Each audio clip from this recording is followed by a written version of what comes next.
আজি আমাৰ টপিকটো হৈছে এচিডৰ ৰাসায়নিক বিক্ৰিয়া। এচিডবিলাক কেনেকৈ ৰাসায়নিক বিক্ৰিয়া সংঘটিত হয়। দশমমান শ্ৰেণীৰ মই দ্বিতীয় লেছন এচিড ক্ষাৰকৰ লৱণটোৰ এচিডৰ ৰাসায়নিক বিক্ৰিয়া কেনেকৈ সংঘটিত তাক আলোচনা কৰিবলৈ গৈ আছোঁ। এতিয়া এচিডে বিভিন্ন ধৰণে বিক্ৰিয়া সংঘটিত কৰে, তাৰে এচিডৰ ৰাসায়নিক বিক্ৰিয়া কেনেকৈ সংঘটিত হয় তাক আমি জানিবলৈ যত্ন কৰিম। এতিয়া এচিডে কি কি বিক্ৰিয়া কৰে, তাৰে প্ৰথম বিক্ৰিয়াটো হৈছে এচিডৰ ধাতুৰ সৈতে বিক্ৰিয়া। এচিডে ধাতুবিলাকৰ সৈতে কেনেকৈ বিক্ৰিয়া সংঘটিত কৰে তাক আমি জানিবলৈ যত্ন কৰিম। এচিডে ধাতুৰ সৈতে কেনেকৈ বিক্ৰিয়া কৰে আমি চাওঁ। তাৰ কাৰণে আমি এটা পৰীক্ষা কৰিব লাগিব। পৰীক্ষাটো মই দেখুৱাই দিছোঁ। এইটো এটা পৰীক্ষা মই কিতাপতে দেখুৱাই দিছোঁ। এই পৰীক্ষাটোৰ বাবে আমি এটা পৰীক্ষা নল লৈছোঁ। পৰীক্ষা নলটোত ইয়াতে লঘু ছালফিউৰিক এচিড ভৰাই লোৱা হৈছে। তাতে কেইটুকুৰামান জিংক ধাতুৰ টুকুৰা ভৰাই দিয়া হৈছে। এচিড আৰু ধাতু লৈছোঁ। তাৰপিছত তাৰ পৰীক্ষা নলটোৰ মুখখন কৰ্কেৰে সোপা মাৰি দিয়া হৈছে আৰু তাত এডাল নিৰ্গম নলী সংযুক্ত কৰা হৈছে, যাতে ইয়াত যদি কিবা গেছ উৎপন্ন হয় নিৰ্গম নলী দি ওলাই যাব পাৰে। আৰু সেই নিৰ্গম নলীডাল লৈ গৈ আমি এটা চাবোনৰ দ্ৰব্য এটা ডুবাই ৰাখিছোঁ। ডুবোৱাৰ লগে লগে ইয়াতে যেতিয়া এচিড আৰু ধাতুৰ মাজত ৰাসায়নিক বিক্ৰিয়া সংঘটিত হোৱাৰ লগে লগে ইয়াতে যিটো গেছ উৎপন্ন হ'ব, উৎপন্ন গেছটো নিৰ্গম নলীয়েদি গৈ চাবোনৰ দ্ৰব্যৰ মাজেদি পাৰ হ'ব। হোৱাৰ লগে লগে ইয়াৰ পৰা চাবোনৰ বুদবুদৰ সৃষ্টি হ'ব। সেই বুদবুদবিলাকৰ ওচৰত যদি আমি জ্বলি থকা মমবাতিডাল লৈ আহোঁ, অনাৰ লগে লগে বুদবুদবিলাক ফটফট কৰি শব্দ কৰিব।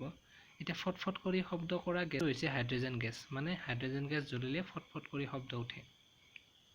অৰ্থাৎ এই বিক্ৰিয়াটোৰ পৰা আমি কি বুজি পালোঁ এই পৰীক্ষাটোৰ পৰা, মানে এচিডৰ সৈতে ধাতুৰ যেতিয়া বিক্ৰিয়া সংঘটিত হয় তেতিয়া হাইড্ৰজেন গেছ উৎপন্ন হয়। লগতে ইয়াতে তলত লৱণ উৎপন্ন হয়। মানে এচিডৰ লগত ধাতুৰ বিক্ৰিয়া সংঘটিত হ'লে লৱণ আৰু হাইড্ৰজেন গেছ উৎপন্ন হয়। আমি এটা উদাহৰণৰ সহায়ত যিটো আমি পৰীক্ষা কৰিলোঁ সেইটো চাবলৈ গৈ আছোঁ। জিংক ধাতু লৈছিলোঁ আৰু ছালফিউৰিক এচিড লৈছিলোঁ। জিংক ধাতু আৰু ছালফিউৰিক এচিডৰ লগত ৰাসায়নিক বিক্ৰিয়া যেতিয়া সংঘটিত হয় তেতিয়া হাইড্ৰজেন উৎপন্ন হ'ল। বাকী যিটো লৱণ হ'ব, লৱণটো কেনেকৈ পাম? এইটো জিংক আৰু ইয়াৰে SO4 থাকি গ'ল, এই দুটা লগ লাগি লৱণটো হ'ব। এইটো লৱণ, তাৰমানে জিংক ছালফেট, জিংকৰ যোজ্যতাও 2, ছালফেটৰ যোজ্যতাও 2, গতিকে সংকেতটো হ'ব ZnSO4, জিংক ছালফেট হৈ গ'ল। ঠিক তেনেকৈ আমি অন্য ধৰণৰ ৰাসায়নিক বিক্ৰিয়া চাব পাৰোঁ। মেগনেছিয়াম আৰু হাইড্ৰক্লৰিক এচিডৰ বিক্ৰিয়া সংঘটিত কৰিলে হাইড্ৰজেন উৎপন্ন হ'ব। এইটো হাইড্ৰজেনটো গ'ল, বাকী থাকি গ'ল মেগনেছিয়াম আৰু ক্লৰিন, তাৰমানে মেগনেছিয়াম ক্লৰাইড। মেগনেছিয়ামৰ ভেলেঞ্চি 2, ক্লৰিনৰ 1, MgCl2। আমি ক্লৰিনত 2 লিখিব লাগিব, মেগনেছিয়ামৰ যোজ্যতাটো। ঠিক তেনেকৈ আমি যদি কপাৰৰ লগত নাইট্ৰিক এচিডৰ বিক্ৰিয়া সংঘটিত কৰোঁ, এইটো নাইট্ৰিক এচিড, তেতিয়াহ'লে হাইড্ৰক্লৰিক এচিড গ'ল, এইটো হাইড্ৰক্লৰিক এচিডটো গ'ল, হাইড্ৰজেনটো গ'ল, এইটো হাইড্ৰজেন, বাকী থাকি গ'ল কপাৰ আৰু নাইট্ৰেট। এইটো লৱণটো হ'ব কপাৰ নাইট্ৰেট। কপাৰৰ ভেলেঞ্চি 2, নাইট্ৰেট যিটো মূলক, নাইট্ৰেটৰ ভেলেঞ্চি 1, সেইকাৰণে CuNO3 হ'ল। এইবাৰ আহিছোঁ আমি এচিডৰ যিটো দ্বিতীয় বিক্ৰিয়া, এচিডৰ ধাতৱ কাৰ্বনেট আৰু ধাতৱ হাইড্ৰজেন কাৰ্বনেটৰ সৈতে বিক্ৰিয়া। এতিয়া কথাটো হ'ল, প্ৰথমতে আমি জানিব লাগিব ধাতৱ কাৰ্বনেটনো কি আৰু ধাতৱ হাইড্ৰজেন কাৰ্বনেটনো কি। ধাতৱ কাৰ্বনেট মানে হৈছে তাত এটা ধাতু থাকিব, ছাপ'জ ছ'ডিয়াম ধাতু, আৰু তাত CO3 গ্ৰুপ থাকিব, মানে কাৰ্বনেট, CO3 ভেলেঞ্চি 2, Na2CO3, বা আৰু এটা ছ'ডিয়াম হাইড্ৰজেন কাৰ্বনেট যদি চাওঁ, Na আৰু HCO3, যিটো হাইড্ৰজেন কাৰ্বনেট। এইটো হাইড্ৰজেন কাৰ্বনেট, এইটো কাৰ্বনেট, এইটো কাৰ্বনেট, এইটো hydrogen carbonate. Sodium carbonate, sodium hydrogen carbonate, মানে ধাতৱ কাৰ্বনেট, ধাতৱ হাইড্ৰজেন কাৰ্বনেট। ঠিক তেনেকৈ অন্য ধাতু যেনেকৈ কেলছিয়াম কাৰ্বনেট, মেগনেছিয়াম কাৰ্বনেট, এইবিলাক হৈছে তেনেকৈ আমি ল'ব পাৰোঁ। এইবিলাক হৈছে কাৰ্বনেট বা হাইড্ৰজেন কাৰ্বনেট বা কেলছিয়াম হাইড্ৰজেন কাৰ্বনেট, তেনেকুৱা। ইহঁতৰ লগত যেতিয়া ৰাসায়নিক বিক্ৰিয়া সংঘটিত হয় এচিডৰ, তেতিয়া কি হয় তাক বুজিবৰ কাৰণে আমি এটা পৰীক্ষা, এইটো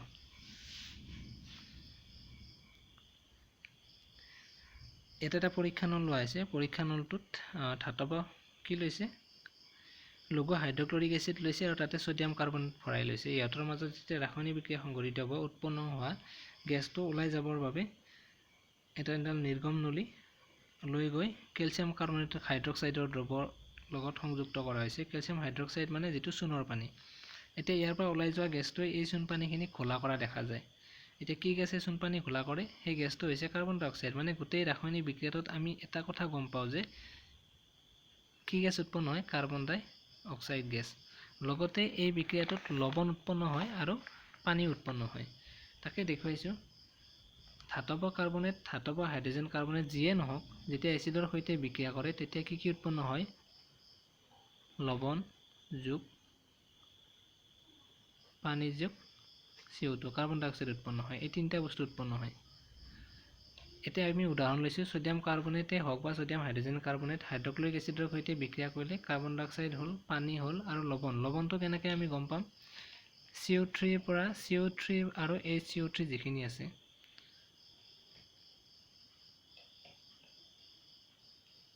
CO3 হওক বা HCO3 যিখিনি আছে ইয়াৰ লগত যেতিয়া ৰাসায়নিক বিক্ৰিয়া সংঘটিত কৰিব তেতিয়া ইয়াৰ কাৰ্বনেটটো আৰু ইয়াৰ হাইড্ৰজেনখিনি আৰু হাইড্ৰজেন কাৰ্বনেটটোৰ হাইড্ৰজেনখিনি যিকোনো এইটোৱে যিয়ে নলওক সোডিয়াম কাৰ্বনেট ল'লে কাৰ্বনেট হাইড্ৰজেন কাৰ্বনেট ল'লে হাইড্ৰজেন কাৰ্বনেটৰ পৰা কাৰ্বন ডাই অক্সাইড আৰু পানীখিনি পাম বাকী লৱণটো পাম আমি সোডিয়াম আৰু এই এচিডত থকা ঋণাত্মক পাৰ্টটো ক্লৰিন সোডিয়াম ক্লৰাইড হ'ব ইয়াতো সোডিয়াম ক্লৰাইড হ'ব মানে লৱণটো হ'ব সোডিয়াম ক্লৰাইড ঠিক তেনেকৈ কেলছিয়াম কাৰ্বনেটৰ লগত যদি হাইড্ৰক্লৰিক এচিড লওঁ তেতিয়াহ'লে কাৰ্বন ডাই অক্সাইড আৰু পানী হ'ল বাকী লৱণটো হ'ব কেলছিয়াম আৰু এই ক্লৰিনটো তাৰমানে কেলছিয়াম ক্লৰাইড ঠিক তেনেকৈ আমি অন্যান্য ধাতৱ কাৰ্বনেট আৰু হাইড্ৰজেন কাৰ্বনেটৰ সৈতে একে ধৰণৰ ৰাসায়নিক বিক্ৰিয়া সংঘটিত কৰি চাব পাৰোঁ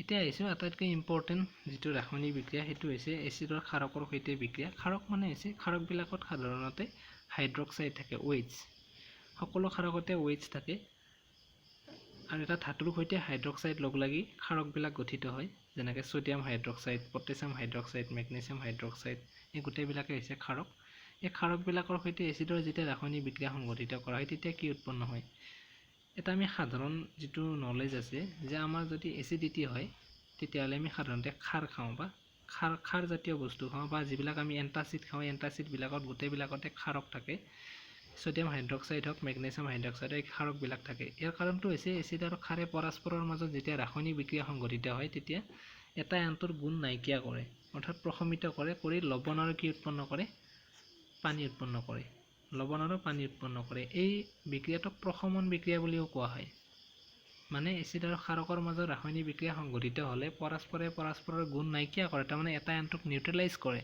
সেইকাৰণে এই বিক্ৰিয়াটোক প্ৰশমন বিক্ৰিয়া বুলিও কোৱা হয় উদাহৰণস্বৰূপে আমি যদি চাওঁ হাইড্ৰক্লৰিক এচিড আৰু সোডিয়াম হাইড্ৰক্সাইডৰ যদি ৰাসায়নিক বিক্ৰিয়া সংঘটিত কৰোঁ ইয়াৰে হাইড্ৰজেন আৰু OH-খিনি লগ লাগি পানী হ'ব বাকী যিটো লৱণ হ'ব লৱণটো ইয়াতে থাকি গ'ল সোডিয়াম ইয়াতে ক্লৰিন সোডিয়াম ক্লৰাইড হ'ব ঠিক তেনেকৈ ছালফিউৰিক এচিডৰ লগত যদি মেগনেছিয়াম হাইড্ৰক্সাইডৰ ৰাসায়নিক বিক্ৰিয়া সংঘটিত কৰোঁ এইখিনি আৰু এইখিনি লগ লাগি হাইড্ৰজেন আৰু এইখিনি লগ লাগি পানীখিনি পাম বাকী লৱণটো মেগনেছিয়াম আৰু ছালফেট হ'ব এইটো মেগনেছিয়াম ছালফেট তেনেকৈ আমি যিকোনো এচিড বা যিকোনো ধাতুৰ সৈতে যদি ৰাসায়নিক বিক্ৰিয়া সংঘটিত কৰোঁ তেতিয়াহ'লে আমি সদায় কি পাম লৱণ আৰু পানী উৎপন্ন হোৱা দেখিবলৈ পাম ইয়াৰ পিছৰ যিটো এচিডৰ ৰাসায়নিক বিক্ৰিয়া সেইটোত আহে এচিডৰ ধাতৱ অক্সাইডৰ সৈতে বিক্ৰিয়া কিন্তু এচিডে ধাতৱ অক্সাইডৰ সৈতে বিক্ৰিয়া কৰিলে কি হয় এতিয়া ধাতৱ অক্সাইড মানে কোনবিলাক এটা ধাতু থাকিব সাপোজ সোডিয়াম আৰু অক্সিজেন থাকিলে অক্সাইড ধাতৱ oxide sodium oxide magnesium oxide calcium oxide এইবিলাক হৈছে ধাতৱ অক্সাইড য'ত ধাতু এটা থাকিব আৰু অক্সিজেন থাকিব সেইবিলাক হৈছে ধাতৱ অক্সাইড এইবিলাকৰ সৈতে যেতিয়া এচিডৰ ৰাসায়নিক বিক্ৰিয়া সংঘটিত হয় তেতিয়া কি হয় ধাতৱ অক্সাইডবিলাক সাধাৰণতে আমি যদি চাবলৈ যাওঁ ধাতৱ অক্সাইডবিলাকে এচিডৰ সৈতে বিক্ৰিয়া কৰিলে লৱণ আৰু পানী উৎপন্ন হয় মানে ধাতৱ অক্সাইডবিলাক সাধাৰণতে ক্ষাৰধৰ্মী হয় ক্ষাৰকবিলাকে যেনেকুৱা ধৰ্ম দেখুৱায় ঠিক তেনেকৈ ধাতৱ অক্সাইডবিলাকো একেই ধৰ্ম দেখুৱায় সেইবাবে ধাতৱ অক্সাইডে এচিডৰ সৈতে বিক্ৰিয়া কৰিলে ক্ষাৰকৰ সৈতে বিক্ৰিয়া কৰাৰ নিচিনাকৈ লৱণ আৰু পানী উৎপন্ন কৰে এচিডবিলাকে উদাহৰণস্বৰূপে যদি চাবলৈ যাওঁ সোডিয়াম অক্সাইডে হাইড্ৰক্লৰিক এচিডৰ সৈতে যদি বিক্ৰিয়া কৰে কি হ'ব পানী উৎপন্ন হ'ব বাকী লৱণ হ'ব সোডিয়াম আৰু ক্লৰিন সোডিয়াম ক্লৰাইড হ'ব এই দুটাৰ পৰা পানীখিনি হ'ল আৰু এইটো লগ লাগি সোডিয়াম ক্লৰাইড লৱণটো হ'ল ঠিক তেনেকৈ মেগনেছিয়াম অক্সাইড আৰু হাইড্ৰজেন ছালফেট বা ছালফিউৰিক এচিড যদি চাওঁ পানী উৎপন্ন হ'ল বাকী মেগনেছিয়াম আৰু ছালফেট লগ লাগি লৱণটো মেগনেছিয়াম ছালফেট এলুমিনিয়াম অক্সাইড আৰু হাইড্ৰক্লৰিক এচিড যদি আমি চাওঁ তেতিয়াহ'লে এই দুটা লগ লাগি পানীখিনি হ'ল আৰু বাকী এলুমিনিয়াম আৰু ক্লৰিন এলুমিনিয়াম ক্লৰাইড এলুমিনিয়ামৰ যোজ্যতা 3 সেইকাৰণে সংকেতটো হ'ব AlCl3 ক্লৰিনৰ 1 এইখিনিয়ে এচিড আৰু ক্ষাৰকৰ ৰাসায়নিক বিক্ৰিয়া। এচিডৰ ৰাসায়নিক বিক্ৰিয়া তো এইকেইটা হৈছে এচিডৰ ৰাসায়নিক বিক্ৰিয়া। এইকেইটা মনত ৰাখিলেই হ'ল আৰু নিশ্চয় তোমালোকে বুজি পাইছা। যদি বুজি পাইছা কমেণ্টত জনাবা।